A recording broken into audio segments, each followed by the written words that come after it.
আসসালামু আলাইকুম, সবাই কেমন আছেন? আশা করছি সবাই ভালো আছেন। আলহামদুলিল্লাহ, আল্লাহ তাআলার অশেষ রহমতে আমরাও ভালো আছি।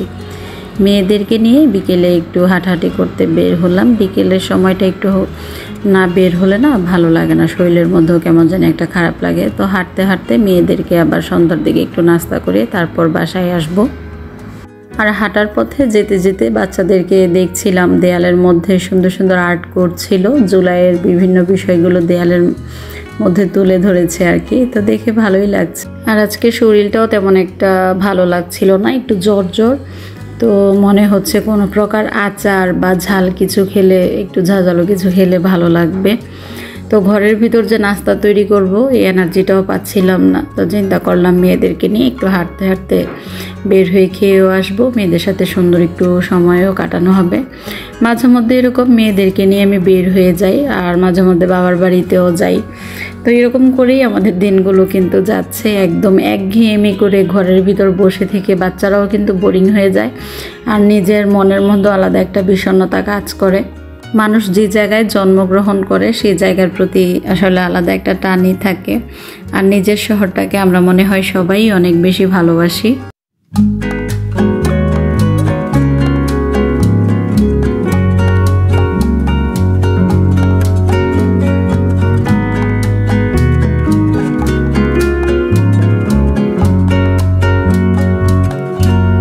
আমার শহরটাকে ছেড়ে আমার কোনো সময় কোথাও যেতে ইচ্ছে করে না।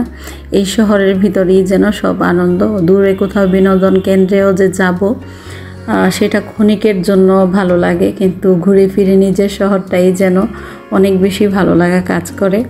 তো আমরা আপনাদের সাথে গল্প করতে করতে রেস্টুরেন্টে চলে এসেছি। মেনু কার্ড দেখছিলাম। মেনু কার্ডে আগে থেকেই ঠিক করা ছিল কী খাবো। বাচ্চারা বলেছে বার্গার খাবে, ওরা এই জায়গার বার্গারটা পছন্দ করে, এর আগেও আপনারা ভিডিওতে দেখেছেন। আর আমি একটু নান আর গ্রিল নিয়েছি। ইচ্ছে করছে একটু আচার দিয়ে একটু নান রুটি একটু গ্রিল দিয়ে খেলে মনে হয় ভালো লাগবে, কারণ ভিতরে ঠান্ডা জ্বর, অনেক বেশি খারাপ লাগছিল শরীর। সংসারের বেশিরভাগ সময়টাই কিন্তু আমাদের রান্নাঘরে কাটে। সকালের নাস্তা থেকে শুরু করে রাতের খাবার পর্যন্ত মোটামুটি রান্নাঘরের ভিতরেই অনেক বেশি ব্যস্ত সময় পার করি। তো মাঝে মধ্যে এরকম একটু ট্রিটের দরকার আছে।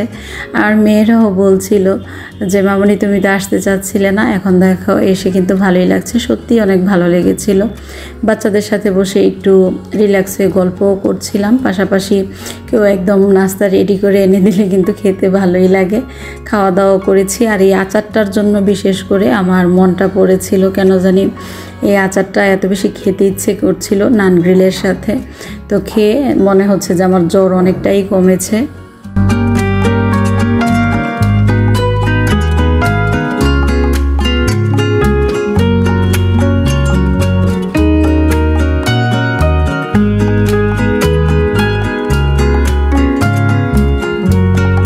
আর আমার হাজব্যান্ড যেহেতু প্রবাসে আছে, উনি না থাকাতে দেখা যায় আমাদের বাইরের প্রোগ্রামগুলো খুব কমই করা হয়। দূরে কোথাও তেমন একটা যাওয়া হয় না। আশেপাশে যতটুকু পারি বাচ্চাদেরকে বাইরের প্লেসগুলোতে নিয়ে যাওয়ার চেষ্টা করি। আর বড় মেয়ে যেহেতু এখন একটু অসুস্থ আছে, সেই কারণে এখন একটু দূরে কোথাও যেতে পারছি না। আশেপাশে যে রেস্টুরেন্টগুলো আছে সেগুলোতেই মাঝে মধ্যে গিয়ে একটু বসে রিল্যাক্সে খাওয়া দাওয়া করে বাসায় চলে আসি। আর বাচ্চারা যদি বাবাকে পায় তাহলে তো বায়নার কোনো শেষই থাকে না। ওর বাবা যদি দেশে আসে তখন বাবার কাছে হাজারো রকম বায়না। আর ওর বাবা দেখেছি যে কোনো বিষয় সহজে না করে না, সব কিছুতেই ওদের তালে তাল মিলিয়ে যায়। মাঝে মধ্যে আমি নিষেধ করি। তো যতটা সময় উনি দেশে থাকেন আমাদেরকে নিয়ে বাইরে একটু ঘোরার চেষ্টা করেন বা সুন্দর একটু সময় দেওয়ার চেষ্টা করেন। আমরাও অপেক্ষায় থাকি যে কখন দেশে আসবে। আর বাচ্চাদের তো আনন্দের কোনো শেষই থাকে না যদি বাবা দেশে থাকে। 2019 থেকে 2024 পর্যন্ত এই সময়গুলোতে ভালো দিন খুব কমই দেখেছি। এর মাঝে আমার আম্মু মারা গিয়েছে, তারপর করোনার একটা সিজন ছিল, সেই সময়টাও মানুষের অনেক খারাপ পরিস্থিতি গিয়েছে। দেশের পরিস্থিতি একটার পর একটা খারাপের দিকে চলতেই আছে, যেন শেষই হচ্ছে না। বর্তমানে বন্যার কারণে বাংলাদেশের পরিস্থিতি খুবই খারাপের দিকে, আর মানুষের দুর্ভোগ যেন শেষই হচ্ছে না। যারা ত্রাণ দিতে যাচ্ছে তারাও বিপদে পড়ছে। তো আল্লাহ এই পরিস্থিতি থেকে মানুষকে রক্ষা করুক, সেটাই দোয়া করি।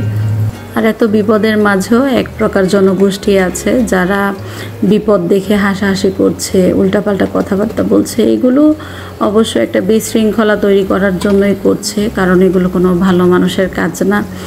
আর যে ধরনের কথা বলছে, মানুষ মনে হয় সংযত হয়ে কথাবার্তা বললেই আমি মনে করি ভালো। যার যার দেশের মান সম্মান থাকে, যারা ইউটিউব প্ল্যাটফর্মে কাজ করে বা সোশ্যাল মিডিয়ায় কাজ করছে, তাদের মুখের ভাষা যদি খারাপ হয়, শুধু শুধু এমন ধরনের কথা বলে যে ক্ষমতা আছে, এখন আমাকে ক্ষমতার অপব্যবহার দেখাতে হবে, যেখানে সেখানে বসে হিসু করতে চাচ্ছে। তো যেখানে সেখানে বসে হিসু করলে তো আপনার দেশের মান সম্মানই যাবে। তো কথাবার্তা সংযত হয়ে বললেই ভালো। সোশ্যাল মিডিয়ায় আপনার কিছু ফলোয়ার্স হয়ে গেছে বলে যে আপনি যা তা বলে ফেলবেন বা মানুষ এটা পছন্দ করবে, আপনার পরিবার, আপনার মা বাবার উপরেও কিন্তু কথা উঠে আসে আপনি এই ধরনের কথা বললে। তো আশা করছি আল্লাহ মানুষকে বোঝার তৌফিক দান করুক। আপনি মেয়ে মানুষ, আপনি যেখানে সেখানে বসে হিসু করে আপনার দেশের মান সম্মান কেন ডুবাবেন? আপনাদের দেশের মানুষও আমার মনে হয় না আপনার কাছ থেকে এটা আশা করছে। আর এরকম কথাবার্তা বললে আপনার দেশের মানুষই আপনার পিছনে জুতো নিয়ে দৌড়াবে। আমরাও বাইরের দেশের ভিডিওগুলো দেখি, আর আপনাদের ভিডিও আমাদের কাছে অনেক বেশি ভালো লাগে। সবার দেশকেই সবার সম্মান করা উচিত। আর কিছু কিছু বিষয় আছে যে না বুঝে শুনে কথা বলা একদমই ঠিক নয়। তারপর দেখলাম যে পদ্মার ইলিশ নিয়ে অনেক বেশি ট্রল হচ্ছে। তো আমাদের দেশের মন্ত্রী পরিষদ কি বলেছেন যে আমাদের দেশের মানুষের চাহিদা মিটিয়ে যদি ইলিশ রপ্তানি করতে পারে তাহলে বাইরে ইলিশ রপ্তানি হবে। তো এটা তো আপনাদের দেশে হলে সেটা আপনারাও বলতেন। আমাদের নিজেদের দেশের ইলিশ খেতে গেলে, ভালো মানসম্মত ইলিশ খেতে গেলে 1800, 2000, 3000 টাকা কেজি। যে ইলিশগুলো আপনারা সহজেই 500 থেকে 700 টাকার ভিতরে কেজি পেয়ে যাচ্ছেন। তো একটাবার চিন্তা করে দেখবেন, এগুলো কিন্তু আমাদের সাথে এক প্রকার অমানবিকতাই করা হয়েছে। কারণ এই বিষয় নিয়ে কথা বলতে গিয়ে এর আগেও অনেকের প্রাণ হারাতে হয়েছে। এটা আপনাদের দেশে হলে হয়তো বা আপনারাও মেনে নিতে পারতেন না। তো বিষয়গুলো একটু ঠান্ডা মাথায় চিন্তা করবেন যে কোন টপিকে কথা বলা হচ্ছে, কি বলা হচ্ছে। কাউকে হিংস্রতার তোপে ফেলে কিন্তু কোনো মন্ত্রী পরিষদই কথা বলবে না। কিছু মানুষ আছে গুজব ছড়াচ্ছে, হাসাহাসি করছে, আমি মনে করব যে তারা দেশের ভালো চায় না। তারা এইসব ভিডিও করে গুজব ছড়িয়ে নিজের দেশকে ছোট করার চেষ্টা করছে, আর সেগুলো দেখেই আপনারা আপনাদের মতন করে কিছু ভিডিও বলে দিচ্ছেন। তো যার যার দেশ থেকে কথা বলার আগে একটু চিন্তা ভাবনা করে বলবেন যে আপনার দেশের মান সম্মান যেন চলে না যায় আমাদেরকে ছোট করে দেখতে গিয়ে। কারণ আপনারা আমাদের প্রতিবেশী দেশ, সুসম্পর্ক বজায় থাকুক এটা আমরাও চাই, কিন্তু সুসম্পর্কের জন্য যেন কোনো সাধারণ মানুষ শোষণের শিকার না হয় সেটারও খেয়াল রাখতে হবে। যার যার দেশের স্বার্থ সে চিন্তা করবেই। আর একটাবার আপনারা চিন্তা ভাবনা করে কথা বলবেন। আমাদের দেশের গ্যাস আমাদেরকে অনেক চড়া দামে কিনতে হয়েছে। আমরা যদি গ্যাস কিনি 1500 করে, আপনারা কিনেছেন 500 করে। তো সব কিছু মিলে এই বিষয়গুলো একটু চিন্তা ভাবনা করে দেখবেন। দেশের জনগণ সত্যি কথা বলতে একটা স্বৈরাচারী শাসকের আন্ডারে চলে গিয়েছিল। আমি মনে করি যে খুব বেশি দিন কেউই একটা রাজ্যের মধ্যে থাকা ঠিক নয়। খুব বেশি দিন যদি হয়ে যায় তাহলে নিজের বাপের দেশ মনে করে, এটা যে কোনো দলের ক্ষেত্রেই হোক। তাই দল বদল হওয়ার দরকার আছে, না হলে এরকম স্বৈরশাসন চলতেই থাকবে আর মানুষ অত্যাচারিত হতেই থাকবে। আর একটাবার চিন্তা করে দেখবেন, আপনার দেশের পণ্য আমি যদি 5 টাকা দিয়ে কিনি আর আপনার নিজের দেশ থেকে আপনি 20 টাকা দিয়ে কিনেন, সেটা আপনি কোনোদিন মেনে নিতে পারবেন কি না সুসম্পর্ক বজায় রাখার জন্য? তো এই বিষয়গুলো একটু চিন্তা ভাবনা করে তারপর কথা বলবেন।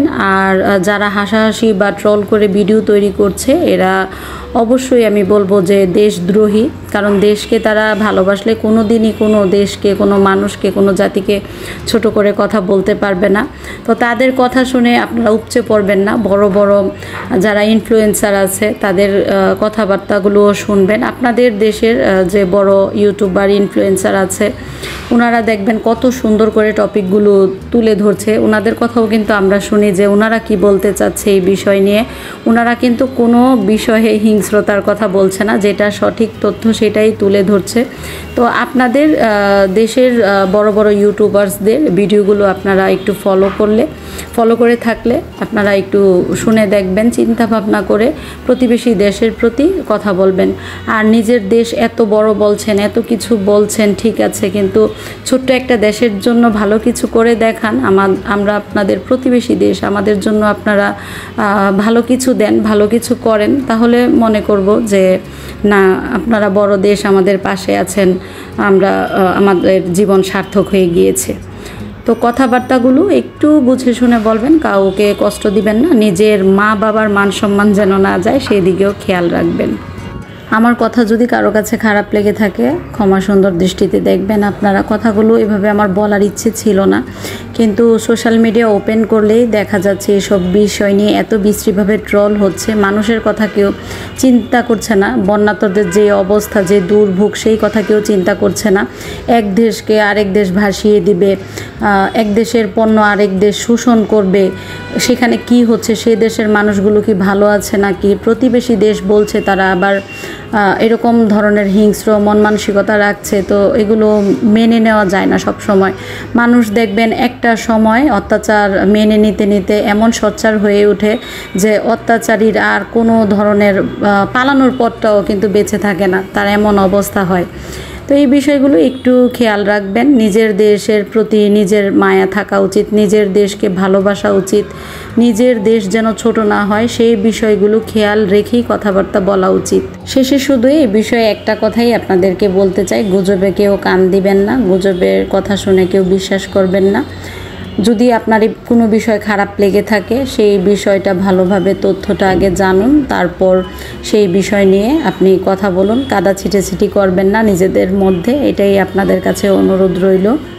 আমরা বলছি যে নতুন করে আবার দেশ স্বাধীন হয়েছে, কিন্তু এখনও পর্যন্ত আমাদের দেশ নিয়ে কত ষড়যন্ত্র, কত কিছু যে চলছে, প্রতিদিনই নতুন করে এক একটা আন্দোলন দেখতে হচ্ছে। এগুলো এক দল জনগোষ্ঠী উস্কাচ্ছে মানুষকে দেশে বিশৃঙ্খলা সৃষ্টির জন্য।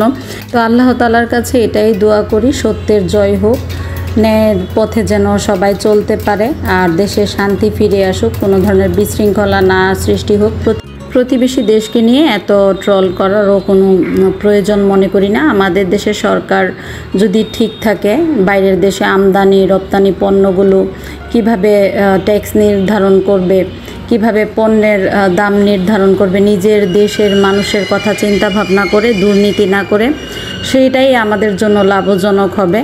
আপনাদের সাথে গল্প করতে করতে অনেক বিষয় নিয়ে কথা বলে ফেললাম। আশা করছি আপনারা কোনো কিছু আপনাদের কাছে খারাপ লেগে থাকলে ক্ষমা সুন্দর দৃষ্টিতে দেখবেন। তো আমি আবার বিকেলের দিকে একটু হসপিটালে গিয়েছিলাম মেয়েকে নিয়ে। তো হসপিটাল থেকে ফিরে মেয়ের জন্য আবার হালকা নাস্তা তৈরি করেছি।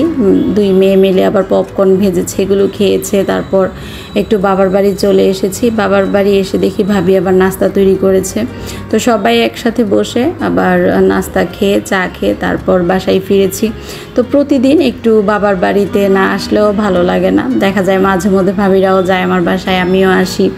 এইভাবেই কিন্তু আসা যাওয়ার মধ্যে সম্পর্কগুলো সুন্দর থাকে। পরিবারের মানুষগুলো কাছে থাকাতে সারাদিনের একটা সময় হলেও যখন সবাইকে দেখতে পাই মনের মধ্যে আলাদা একটা শান্তি কাজ করে। আর মানুষ না পেলে দেখবেন আপনি যত কিছুই হোক না কেন, যত বড় আনন্দই হোক না কেন, সেটা কিন্তু একদম মাটি হয়ে যায়। সবার সাথে মিলেমিশে সুন্দরভাবে থাকতে পারলে সেটার মধ্যে আলাদা একটা ভালোবাসা, আনন্দ কাজ করে। তো আমার বড় ভাইয়া আবার কিছু চিয়া সিড কিনে দিয়ে গিয়েছে আমার বড় মেয়ের জন্য। তো সেটাই আমি সুন্দরভাবে বক্স করে রাখলাম। সকালের দিকে একটু দুধ দিয়ে চা তৈরি করেছি, গরুর দুধ দিয়ে। তো গরুর দুধের চাটা না খেতে খুব ভালো হয়েছিল। গরুর দুধের চা তো আর সবসময় খাওয়া হয় না, তো মাঝে মধ্যে দেখা যায় ঘরের মধ্যে দুধ নিয়ে আসলে তখন গরুর দুধের চাটা করি একটু মলাই দিয়ে। খেতে কিন্তু ভালোই হয়, খারাপ হয় না। আর গরুর দুধের চাটা আপনি লিগারটা আলাদা করে জাল দিয়ে দুধের মধ্যে মিশাবেন, সেক্ষেত্রে খেতে বেশি ভালো হয়। নয়তো বা চা পাতা আর দুধের মলাইটা যদি একসাথে মিশ্রণ হয়ে যায় তখন আর খেতে ভালো লাগে না, মলাইটা আর খাওয়া যায় না আর কি। আর দুধ চা খেলে সাধারণত একটু মলাই থাকবে, এটাই স্বাভাবিক, তাহলে খেতে ভালো লাগে। তো প্রতিদিনের মতন সকালের কাজকর্ম গুছিয়ে দুপুরের রান্না বসিয়ে দিয়েছি। রুই মাছটা সাধারণত আমার ঘরে একটু ভুনা ভুনাই পছন্দ করে, তো আমি ঝিঙে আলু দিয়ে রুই মাছটা একটু একদম কম ঝোল দিয়ে ভুনা ভুনা করেই বাচ্চাদেরকে রান্না করে দিব। আর এই তরকারিটাতে সাধারণত ধনিয়া পাতা, কাঁচামরিচ আর সামান্য পরিমাণে একটু হলুদ দিলে ভালো লাগে, বেশি মশলা দিলে ভালো লাগে না এই ধরনের তরকারিতে। তো গরম মশলাগুলো এদিকে রেখেছি, একটা বক্স ধুয়ে রেখেছি গরম মশলা রাখার জন্য। তো বক্সটা শুকিয়ে গেলে ভালোভাবে মুছে তারপর রেখে দিব। হাতের কাছে রেখে দিলে হয় কি একটু সুবিধা হয়। আর এদিকে চিয়া সিড ভিজিয়ে রেখেছিলাম, মেয়েকে দিব। তো বিকেলের দিকে আবার বাচ্চাদের জন্য একটু চা তৈরি করে দিচ্ছি আর একটু নুডলস রান্না করে দিব। এই হলো আজকে বিকেলের নাস্তা। শীতকালে নাস্তার আইটেমগুলো খেতে বেশি ভালো লাগে, বিশেষ করে চা, নুডলস। এগুলো গরমে কিন্তু কমই খাওয়া হয়। আমার ঘরে ইদানিং নুডলস তেমন একটা বাচ্চারা খেতে চাচ্ছে না, মাঝে মধ্যে করে দিই আর কি। যখন একটু শর্টকাট নাস্তা তৈরি করতে ইচ্ছে করে তখনই নুডলসটা করে দিই আর সাথে চা করে দিই। দুপুরের খাবার আর রাতের খাবারের মধ্যে কিন্তু ভালোই একটা গ্যাপ থাকে, তো পেট ভরা না থাকলে লেখাপড়ায়ও মন বসবে না। তো চেষ্টা করি প্রতিদিনই বিকেলে বা সন্ধ্যার দিকে ওদেরকে কোনো না কোনো নাস্তা তৈরি করে দেওয়ার জন্য শর্টকাটের মধ্যে। যেদিন ভালো লাগে সেদিন একটু স্পেশাল আইটেম করি, যেদিন ভালো লাগছে না সেদিন হালকা কোনো ধরনের খাবার তৈরি করে দেওয়ার চেষ্টা করি। তো আপনাদের সাথে গল্প করতে করতে ভিডিও শেষের দিকে চলে এসেছি। আশা করছি আজকের ভিডিওটি আপনাদের কাছে ভালো লেগেছে।